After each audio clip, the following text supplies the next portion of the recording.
Good evening, ladies, and good afternoon to those on the West Coast. My name is Karen Norton, and Kathy Cover and I are the DC chapter co-chairs. We welcome you to a very exciting event this evening. We have gotten a tremendous panel of awesome women to talk to you this evening about running in the year of the woman. And what does the current election, or the recent election, I should say, what effect might having 100 women invade Washington, D.C. Have on policy issues for women?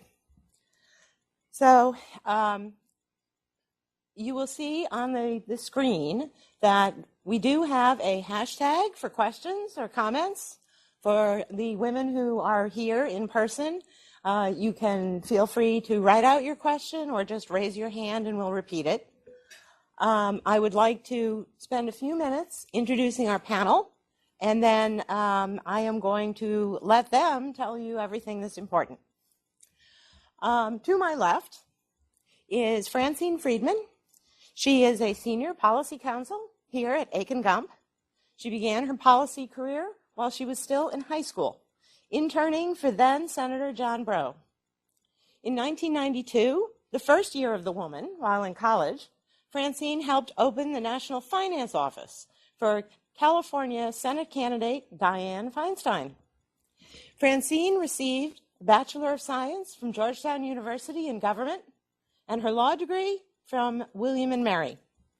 Francine advises clients on a variety of policy issues, including intellectual property, tax, financial services reform, data security, privacy, trade, and energy. Her practice focuses on the intersection of policy, politics, media, and litigation. Francine is a native of Washington, D.C., but she has family roots in Louisiana. In her free time, she chases after her twin 6-year-old daughters, Molly and Nola, and almost 2-year-old Maddie. Sitting next to Francine on the left is Lee Chapman. Lee is director of the Voting Rights Program at the Leadership Conference on Civil and Human Rights. Prior to joining the Leadership Conference, she was senior policy advisor at Let America Vote, where she advised the organization on election law and policy issues at both the state and federal levels.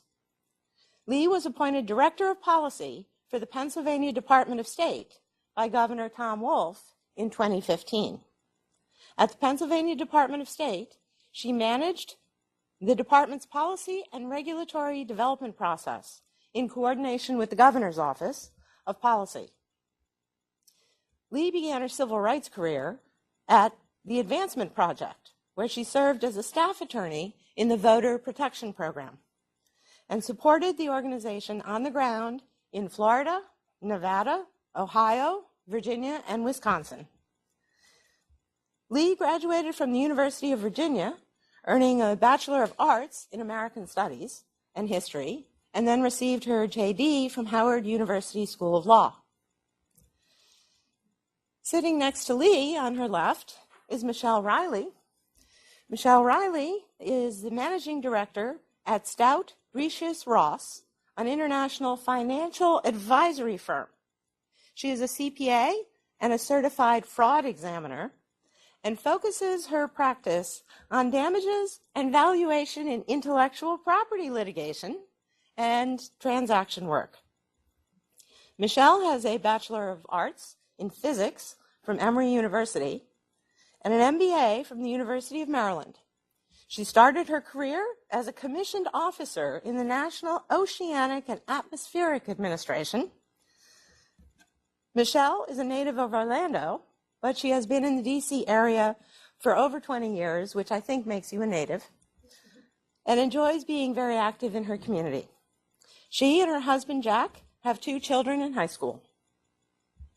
And finally, to Michelle's left is Sarah Fink, who is the General Counsel and Director of Workplace Policy at the National Partnership for Women and Families here in D.C. Sarah provides in-house legal and strategic guidance to the organization and facilitates work across and between the organization's program areas. Sarah leads a team that researches and analyzes key workplace policy priorities, including paid leave, paid sick days, fair pay, sexual harassment, and pregnancy discrimination. Prior to joining the National Partnership, Sarah practiced employment law at Hogan Lovells here in DC. Before that, Sarah worked in the communications department at the Center for American Progress and at David Axelrod and Associates on statewide and congressional campaigns. Sarah graduated cum laude with a Bachelor of Science in Communication and a minor in Political Science from Northwestern University. She holds a law degree with honors from Georgetown University Law Center. Please join me in welcoming these wonderful women to our event. Just one bit of housekeeping. The event is being recorded, just so everyone knows that. And with that, I'm going to turn the first presentation over to Francine. Thank you, Karen, and thank you, Chips, for this wonderful opportunity. It's really great to have all of you here tonight in the room and at the webinar, so thank you all. So I'm going to walk us through a little bit of what actually happened in the midterm elections, where women made major strides, as Karen alluded to. First, some general results. So the 116th Congress, the House of Representatives, will have 225 Democrats, 200 Republicans, and 10 seats still outstanding. So we'll have somewhere between 200 and 225 and outstanding. In the Senate, this just in from last night, there will be 44 Democrats. There'll be 2 independents who caucus with the Democrats, 51 Republicans, and 1 runoff, still undecided. That's the Mississippi runoff. And then an uncalled or yet counted, if you look at Florida, Senate seat as well. Yeah, there will be 23 Democratic governors. They're not all new. Some of them, those of us who live in Virginia, know that our governor is not actually new because they are in an off-year election. But there'll be 23 Democratic governors going into 2019, 26 Republican governors, and 1 still uncalled, Florida again. We'll talk to Lee about what's happening in Florida. In terms of exit polling and gender, Democrats dominated with women. Female voters voted 59% for Democrats, 40% Republican. Male were 47-51. So how did women vote when we break these numbers down? African American women voted 92% Democratic. Hispanic women voted 73% Democratic, and white women voted 49% Democratic. This is actually an increase from 2016, where white women were an even split between the 2 parties, and this go around, which is a major difference from 2016, when they favored President Trump by 9%. So women in the electorate. In 2014, 83 million people voted, and women accounted for 51% of the electorate. In 2016, 138 million people voted, and it's estimated women accounted for 55% of the electorate. In 2018, 114 million people voted, and women made up 52% of that electorate. You'll see those numbers go up and back down again, and that's because in 2016 it was a presidential year. We always see an increase in turnout in presidential years. However, this is a huge increase between 2014 and 2018. When people say turnout is what matters, we really did see the difference. It also makes us think that 2020 will have an increase in that presidential year turnout as well. So the impact of women in the election, or on the election, women won everywhere. They won in every region of the country, from New York to California and Florida to Oklahoma. I remember watching the returns come in on Tuesday night, and there was a woman that won an Oklahoma House seat, and all the pundits were shocked. They'd never heard of her. Well, that's obviously not true. Many people had heard of her, but they didn't think that a woman Democrat could win in Oklahoma. Turns out she did. Women did particularly well in suburban districts where college-educated women helped put many Democratic women candidates over the top. But there weren't just women running for office. There were also women running campaigns and starting super PACs and getting involved in lots of different ways. According to the DCCC, in the 2018 race, 40% of the campaign managers for Democratic congressional candidates were women. In prior elections, the numbers were too low to even be reliable or counted. As Anita Dunn said, the former Obama communications director, and actually a woman I worked for back at the DSCC when I worked for Senator Breaux in 1989, said, for years, women were the fundraisers and the communications people, but when it came to the big boy decisions, they weren't in the room. Obviously, that has changed. Women also started a variety of super PACs to support female candidates. For example, sexual assault survivor Sarah Sherman, based out of Baltimore, Maryland, started the Me Too PAC as a way to help women candidates and try to overcome the imbalance of men in Congress. So there are a lot of female firsts in the 2018 midterm elections. The most women ever elected to Congress. There are over 100 women elected to the House. The previous record was 84 women in the House. There was no net gain in the Senate, but that has a little asterisk because we have some races that are still outstanding. And as I'll get to, we have another potential woman pickup a little bit later in the year.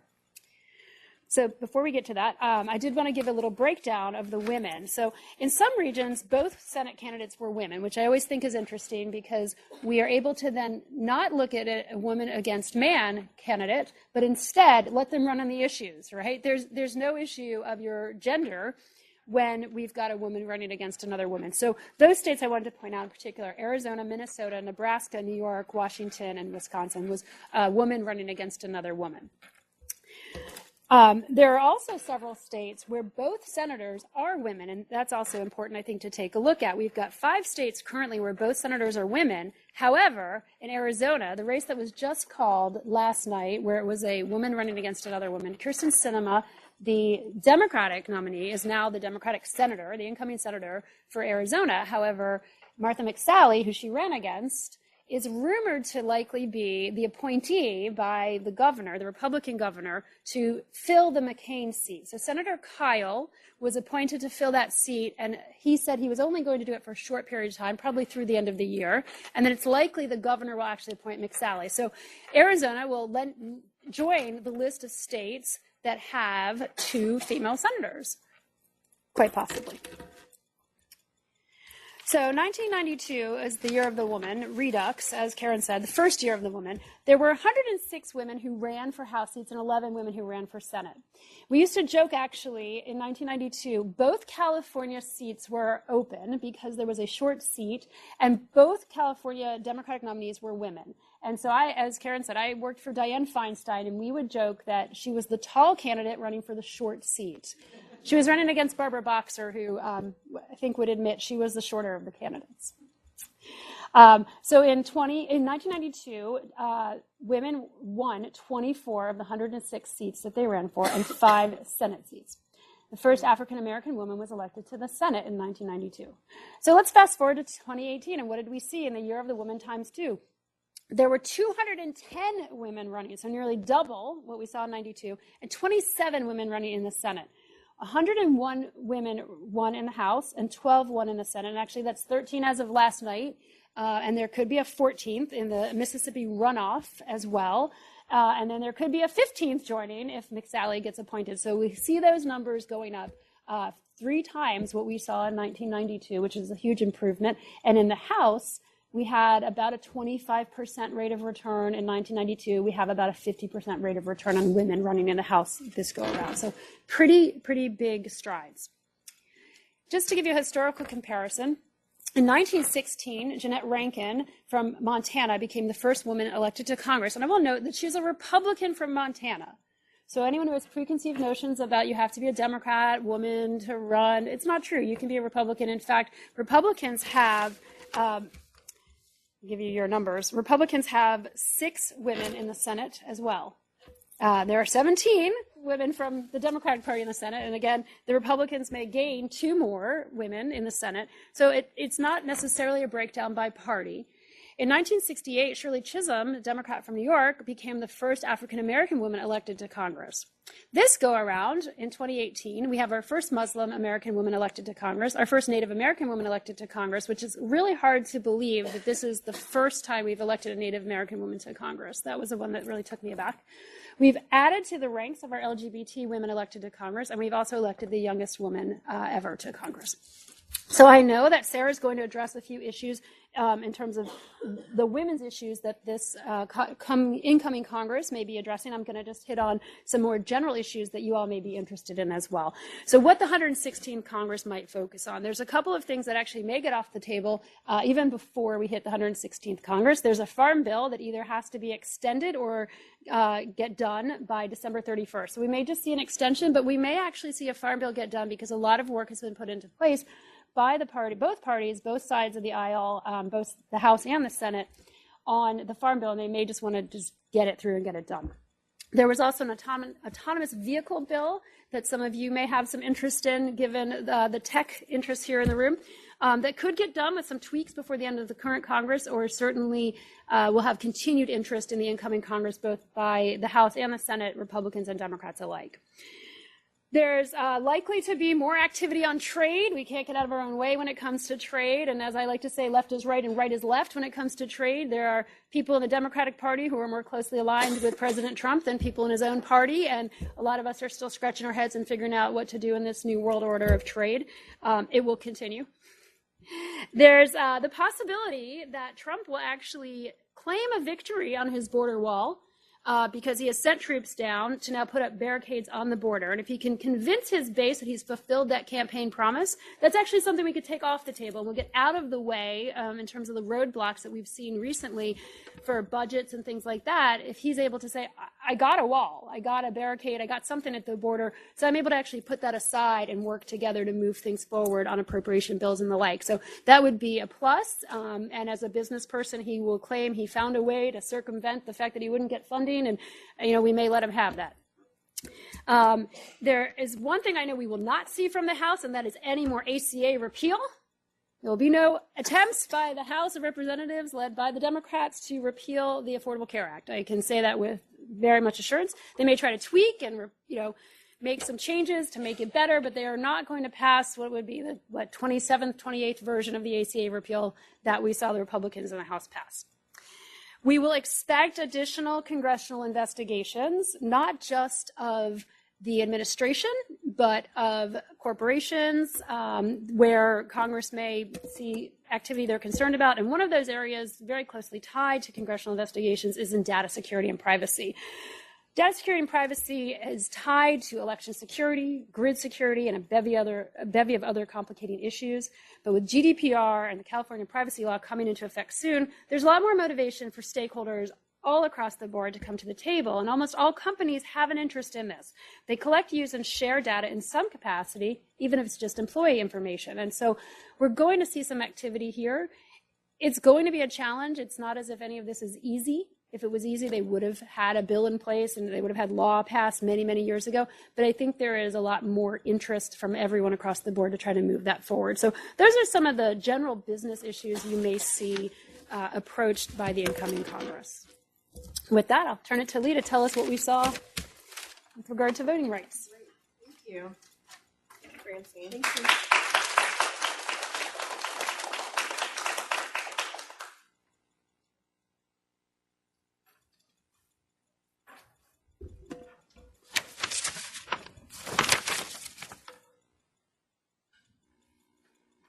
So thank you so much for having me. My name is Lee Chapman. I'm the director of the Voting Rights Program at the Leadership Conference on Civil and Human Rights.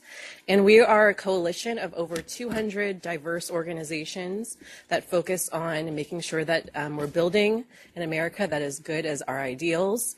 Our members range from the ACLU to the NAACP, to labor unions. Many organizations that you're aware of are part of our coalition.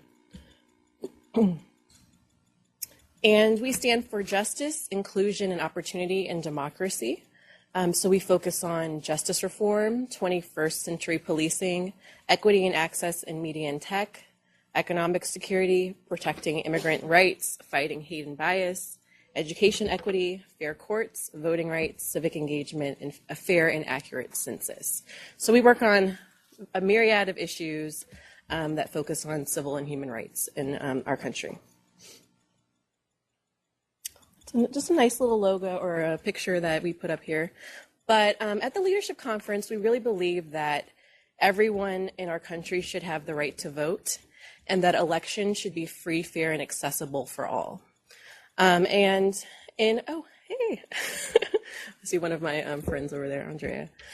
So in our country, we've seen, since 2013, there's been a rollback in voting rights around the country. And I want to, before I talk about the 2018 election and some of the issues that happened and the recounts that are still outstanding that are going on now, I wanted to chat a little bit about the history of voting discrimination and the Voting Rights Act. So I'm sure many of you are familiar of Section 5 of the Voting Rights Act. This is a map that shows all the jurisdictions that were actually required to pre-clear their laws before they were put into effect. So the Voting Rights Act basically said in states that had a history of voting discrimination, so a history of like literacy tests or poll taxes, back in the 50s and 60s, if there was any voting change that was made, even if it was moving a polling place across the street or implementing a voter ID law, then a federal court in DC or the Department of Justice actually had to analyze that change and make sure that it didn't have a discriminatory impact on people of color. So as you can see, it was mostly the states in the South, but also Alaska was covered because Native communities really have had difficulties and barriers to the ballot box. You can see in Florida, Florida was not fully covered, but 5 counties in Florida were covered. Portions of North Carolina were also covered. So this was a really critical law, and it made sure that there were that elections were free, fair, and accessible for all. But in 2013, Section 5 of the Voting Rights Act was gutted in a case called Shelby County versus Holder. And what the Supreme Court basically said was, this formula that determined which states had to have their laws pre-cleared was outdated, it was old, and it needed to be modernized. And so basically, we've been going, all of our elections since 2013 have not had the full protections of the Voting Rights Act. And in the dissent, Justice Ginsburg said that throwing out pre-clearance when it has worked and is continuing to work to stop discriminatory changes is like throwing away your umbrella in a rainstorm because you are not getting wet. So this law was basically stopping all these discriminatory voting changes, and when we threw it out, guess what happened? States started passing laws that were aimed at making it harder for people to vote, and more barriers to the ballot box were implemented. And we saw that actually, we're seeing that today, and we saw that in the 2018 election. So for example, strict voter ID laws. I'm sure many of you heard about North Dakota. So North Dakota did not have a voter ID law in the primary election, but there was a voter ID law in the general election. And the challenge with that is many Native communities use P.O. boxes because they actually don't have residential addresses. And the ID law said you have to have a residential address in order to vote. So there was this last-minute rush to make sure that people could get residential addresses instead of using P.O. boxes. So that's an example of a barrier to the ballot. Purges of the voter rolls. There's some states that have kicked people off the rolls for simply not voting. So Ohio is an example. Georgia is another example. Earlier this year, there was a Supreme Court case. It was called the Husted case. And the Supreme Court basically said it's okay for you to kick people off the rolls for not voting. I met a gentleman. He was a veteran in the Army in Ohio, and he went to serve his country in Afghanistan and Iraq. And when he came back from his tour of duty, he went to vote. He showed up, he wasn't on the rolls because he was purged, because he hadn't voted. So you can really see how this has an impact on people. There are restrictions on voter registration. So for instance, in Georgia, Georgia has a law called exact match.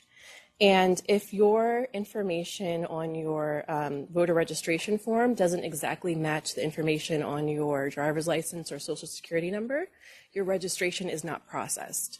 So say you got married and you have a hyphenated name now, your voter registration wouldn't be processed. Or if you use a middle initial, or if you have a junior, your voter registration won't be processed. Everything has to exactly match. And for women, I was looking at a statistic, about 90% of women take, our husband's name if we get married. So imagine the impact on women and people of color as well have a high rate. There were 70 people on that list. So in Georgia, just a few months ago, actually, there were 53,000 people that the Georgia Secretary of State failed to process, and 70% of those people on that list were people of color. So there are these little changes that can really have an impact. Cuts to early voting, we saw this in Florida in 2013. They slashed a week of early voting. A lot of states have cut weekend voting, which is convenient for a lot of people who work during the week and people with families. Another issue we are seeing right now are polling place closures and consolidations.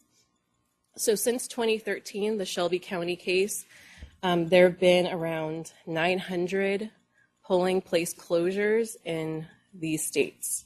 And before the Supreme Court case, each of these states would even have to get a polling place change across the street pre-cleared by the government. So there's a huge impact. And of course, if your polling place changes, there can be a lot of confusion.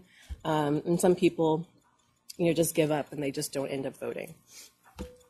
One thing that we saw last week were long lines. In Gwinnett County, Georgia, people stood in line for 5 to 7 hours to vote.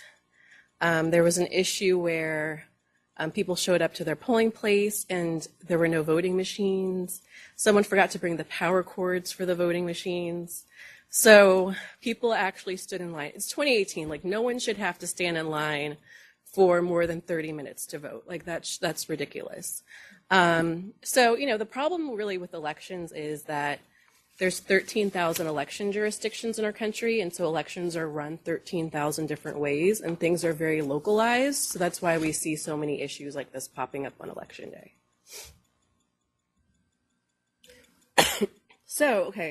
The current state of play in Arizona, Florida, and Georgia. So I'm sure as everyone has seen the news, where there's still a lot of elections that are unresolved, and things are changing hour by hour. So Arizona, as Francine mentioned, the Senate race was just called yesterday, but it's not over there. They're still counting ballots, and they will be counting them until Saturday. And votes are still being counted in the Secretary of State race. So that's the current state of play in Arizona. In Florida, there's currently a machine recount going on of over 8 million votes in the Senate gubernatorial and agricultural commissioner elections, and those recounts are due by Thursday at 3 p.m. And if there's any election with a margin within 0.25%, then they have to count all those votes by hand again. So then we'll go into a hand recount. And everyone's saying that the Senate race probably will go into a hand recount. So we're expecting that to happen. In Georgia, it's still unresolved when it comes to the gubernatorial race, and the county boards of elections, their deadline to complete canvassing it happened about 2 hours ago, Tuesday evening, but there was a lawsuit that basically said that the Secretary of State could not certify the election until Friday. And that's an interesting race. So Florida and Georgia are interesting because in Georgia, Brian Kemp was the Secretary of State. He also ran for governor, but at the same time, he was overseeing the election. It's the same thing happening in Florida with Rick Scott, who was running for Senate. So we're getting into a place where it's interesting because people who are actually candidates in elections are also overseeing the elections that they're running in, and there can be conflicts of interest. So Brian Kemp actually stepped down last week, and there's now an interim Secretary of State in Georgia. And she it's interesting because she actually has the discretion to call for a recount if she wants to. That's still undecided. We'll see how that plays. But the main thing in Georgia is if no candidate receives more than 50% of the vote, then it will go to a runoff, and that will happen on December 4th. And there already is a runoff scheduled for the Secretary of State race in Georgia. So also another thing that a lot of people have not been talking about is that there were a lot of ballot initiatives and constitutional amendments on the ballot that dealt with voting rights. So it's something that people really want. People want easier access to the ballot. They want there to be less barriers to the ballot. They want voting to be more accessible. So for instance, Michigan passed a ballot initiative to allow automatic voter registration and election day registration. So you can just show up on election day and register to vote at the same time. When Nevada passed a ballot initiative to implement automatic voter registration. And one of the biggest voting rights ballot initiatives that passed in Florida actually was restoration of rights. So in Florida, 65% of the voters voted yes on Amendment 4. So now in Florida, there are 1.4 million people with previous felony convictions that can now vote. So we're now figuring out the process of how to get them back on the rolls and engaged in elections. But as you know, in Florida, that can make a big difference, especially with election results being so narrow. So having 1.4 million people now able to participate can really significantly change things. So as far as policy solutions in the 116th Congress, one thing I didn't put on here, but House Democrats have committed that H.R. 1 will be a reform package, a democracy reform package, which will have 3 components. Voting rights will be one of them. The other 2 components will be ethics reform and campaign finance reform. So we're waiting to see how that package will play out and what exactly will be in there. But one piece of that for voting rights will be the Voting Rights Advancement Act, which is basically a fix to the Shelby County versus Holder case. So, you know, in that case, when the Supreme Court said, Congress, you have to modernize this formula, this is actually a modern formula. So states that have discriminated against, have passed laws, excuse me, that are discriminatory within the last 25 years will now have to pre-clear their rules. So it makes it modern because there are states that you can see that weren't on the map, like Wisconsin, or Iowa, or New Hampshire that have recently passed discriminatory voting laws. So that's an effort to modernize the system and capture some of these states that have been passing laws that are barriers to the ballot box. There's also the Voter Empowerment Act, which is basically a big omnibus bill that includes same-day voter registration, automatic voter registration, online voter registration. It basically has every election reform you can think of in one bill. The Secure Elections Act is another bill that deals with election security and making sure that states have shored up their voting systems so that they're not hackable. There's a bill on deceptive practices and voter intimidation. So as we all know from 2016 election, you know, election misinformation was a big thing, especially on social media platforms like Facebook. So this bill makes it a crime for anyone to spread misinformation about an election. So in 2016, we saw, you know, Facebook posts that said, the election really isn't on Tuesday, it's on Wednesday, or, you know, you can text this number to vote for Hillary Clinton. So that's an aim to, you know, make this a crime. And then the Save Voters Act is an act that deals with voter purges. So it basically says that states cannot purge voters for failure to vote. So what Ohio and Georgia are doing by kicking people off the rolls for not voting in, you know, a few federal elections, this would actually make that not permissible. I know Francine also mentioned oversight, and that is something that is a priority as well for the 116th Congress, and we'll see a lot of investigations and hearings into voting rights issues, including, in particular, I'm sure we'll see something about what's happening in Georgia right now as well. That's it. Thank you.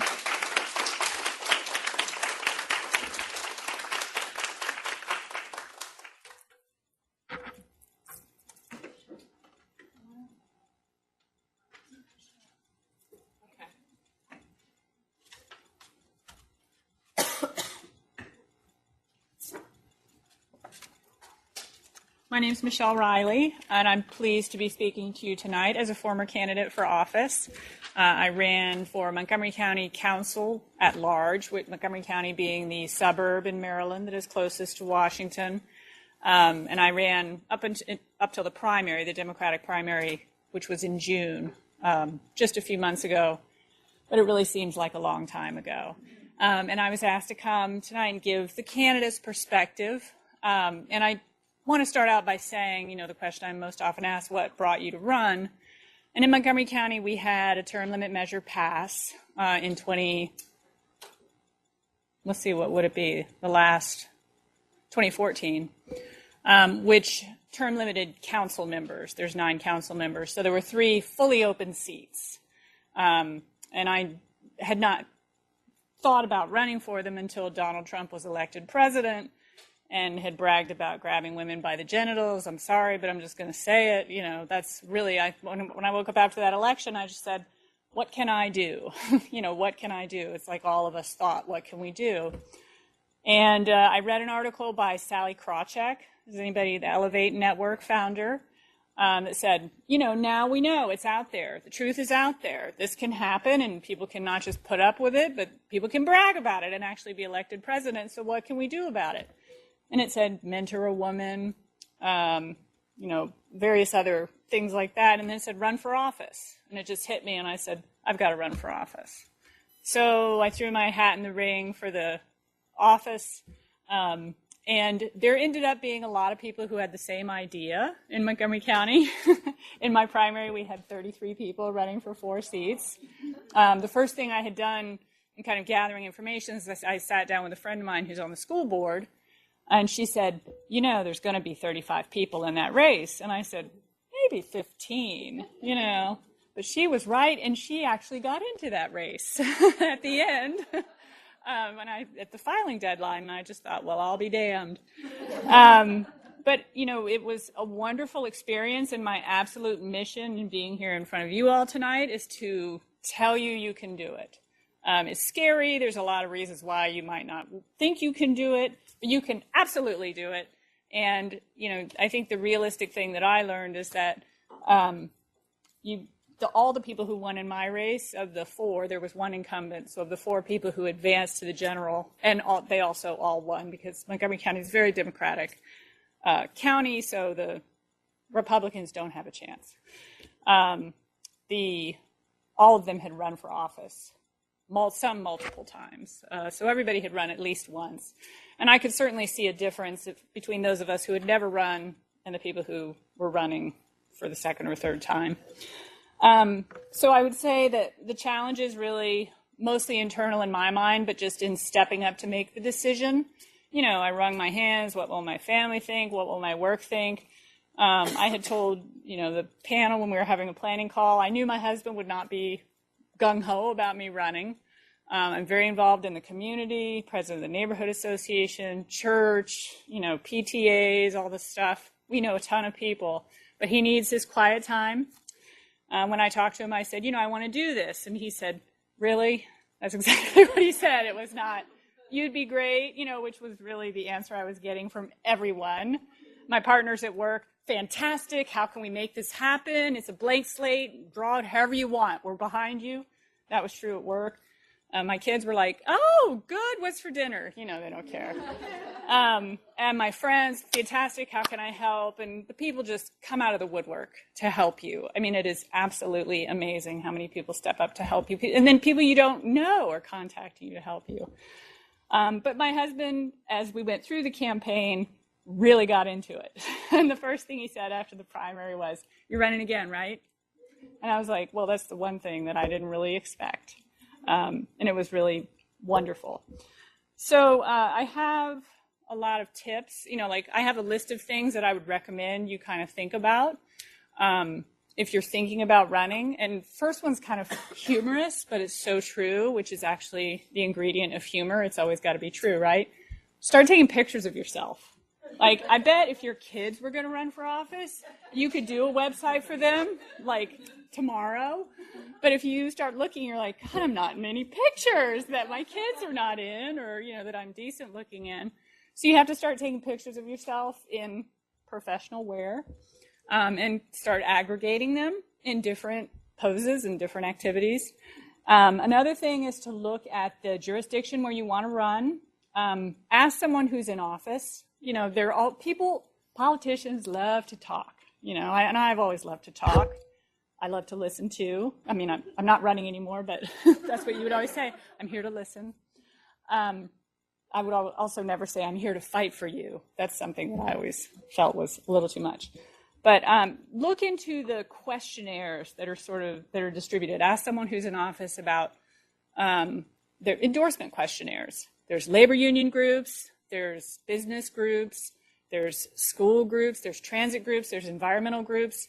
In Montgomery County, there were probably something on the order of 50 different questionnaires.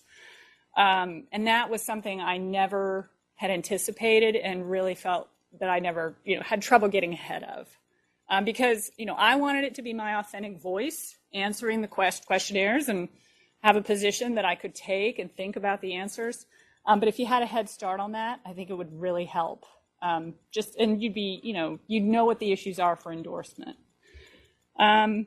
Something else I thought was really, really key is digital ads. I mean, you'll meet a lot of campaign people. You know, there's a lot of people who run campaigns and who talk to you and tell you to do this and do that.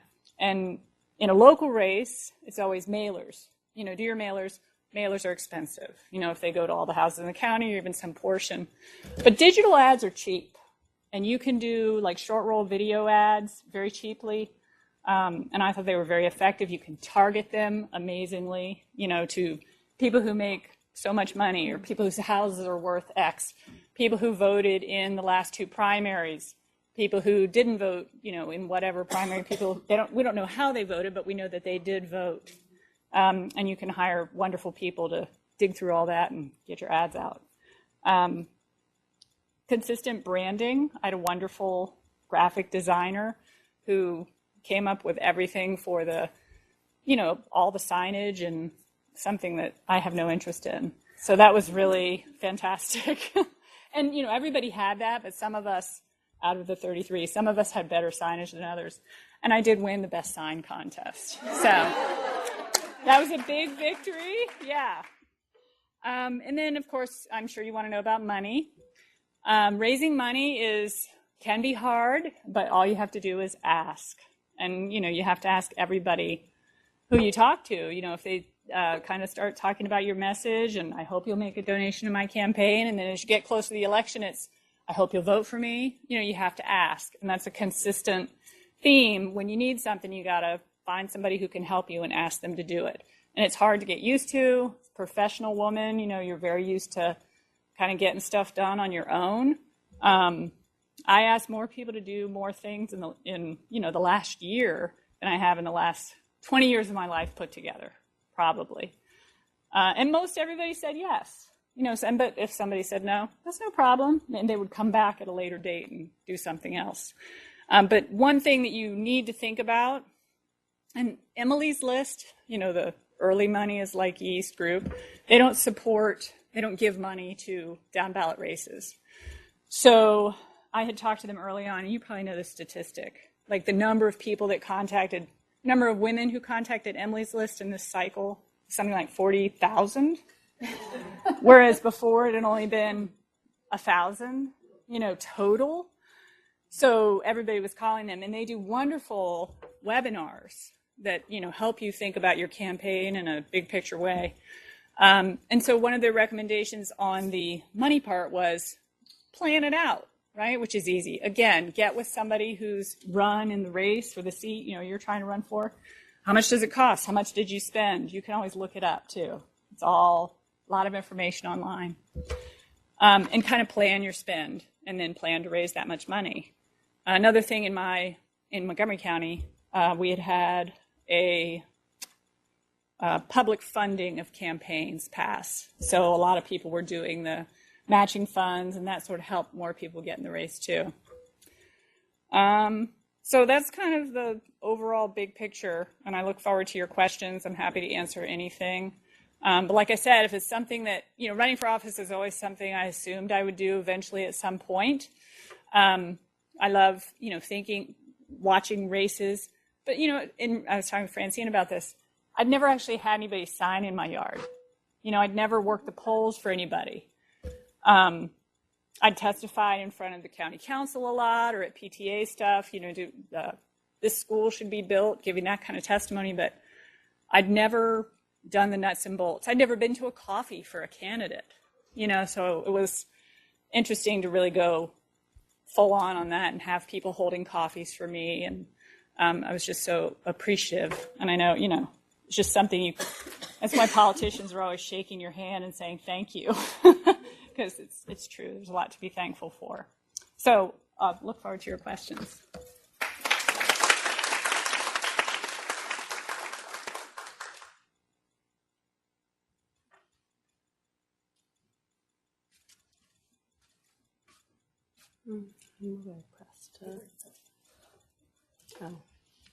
Clearly I'm not the tech one in the room.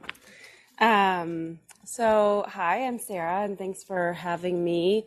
I am going to talk a little bit about the policy piece of this discussion and sort of what we are thinking about at the National Partnership in terms of, now that all this work has gone into the election and we have all these women coming to DC, what do we hope to see in terms of congressional action?